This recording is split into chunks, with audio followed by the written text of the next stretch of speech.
1993. Same classroom. Same Tuesday morning. Same fluorescent light humming above two desks 3 rows apart. Marcus brings his lunch in a brown paper bag. Turkey sandwich. A bruised apple. A juice box his mother folded down at the top so it would fit. Daniel brings an insulated bag. Pasta from last night. A note from his dad. They are 8 years old. They do not notice the difference. Not yet. By 16, Marcus knows 2 things about money. You work for it, and it runs out. His father counts cash at the kitchen table every Sunday night. Rent, car, groceries, utilities. The same focused silence other men used to pray. By 16, Daniel knows 2 things about money. It comes, and then more comes. He watches his father log into a brokerage account one Sunday morning. Take your time, there's no hurry. Not with urgency. The way you check the weather. Both boys sit in the same economics class. The teacher explains supply and demand.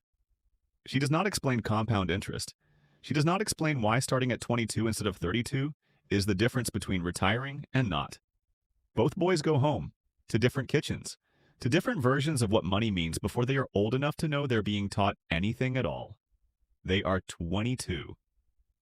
Marcus, distribution warehouse, $2,190 a month take home. He sends $400 home, shares a place with his cousin. He does not open a retirement account. Not because he is irresponsible, because nobody in his house ever had one. Because the present is louder than the future when the present costs this much. Daniel, marketing firm, $2,980 a month take home. His father sits down with him the first week. They open a Roth IRA, $200 a month, automated. His father says, "You will never miss money you never see."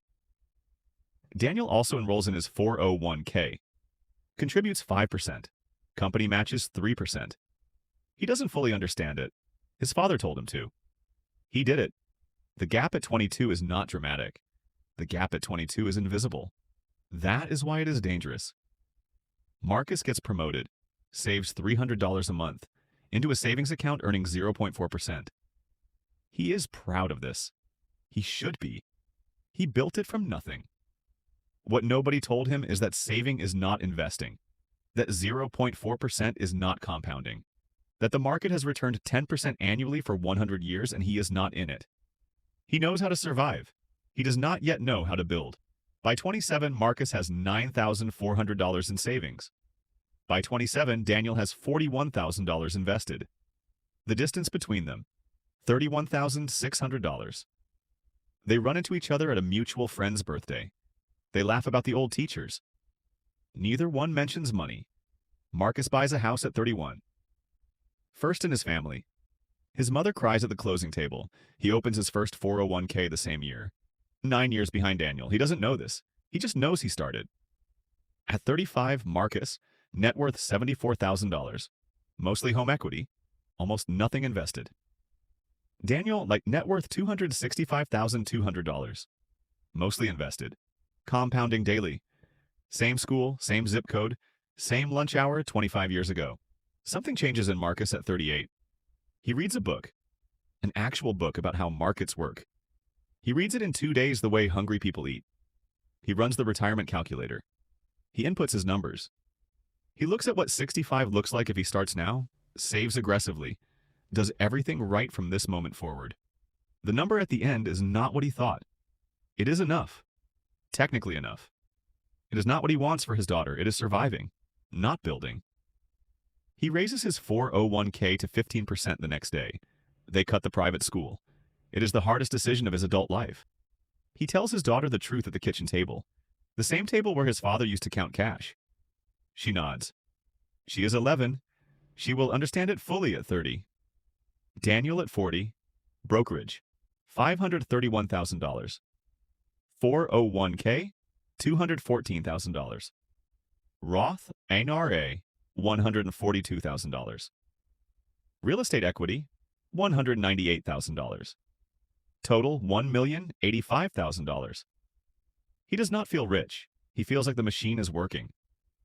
Marcus clears his mortgage at 52. He calls his mother. She says, "That's wonderful, baby." They talk for 40 minutes about other things. At 55, household net worth, $791,000. Real wealth by most standards. Not what it could have been. Not because Marcus failed, because the system he was handed at 8 did not include the instruction manual that sat on Daniel's kitchen table every Sunday morning. He becomes the instruction manual. He sits down with his daughter at 22, opens a laptop, Roth IRA enrollment page. She funds it with $150. It feels like nothing. Marcus tells her that's the point. Daniel retired at 51. Not from exhaustion, from math. Net worth at 55, $3.1 million. He works 20 hours a week because he wants to. He pays for his nephew's college one afternoon.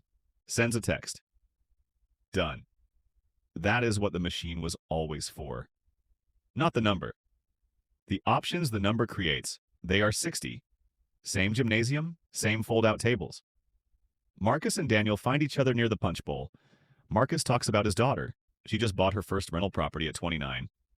He says it quietly, the way his father used to count cash, with focus, with weight. Daniel talks about his morning, a run, breakfast with his wife, 2 hours of reading. That was his entire day before this. Neither of them talks about money, they don't have to. It is in the posture, in the calm. Somewhere tonight there are 2 kids in the same classroom. Same Tuesday, same fluorescent light. The distance between them at 60 will not be determined by talent, or how hard they work. It will be determined by what they are taught at the kitchen table before they are old enough to know they are being taught anything. One will inherit a language. The other will have to find it on their own. Both can get there. But one of them starts speaking it at 22. The classroom empties. The light hums. The Tuesday continues. It always does.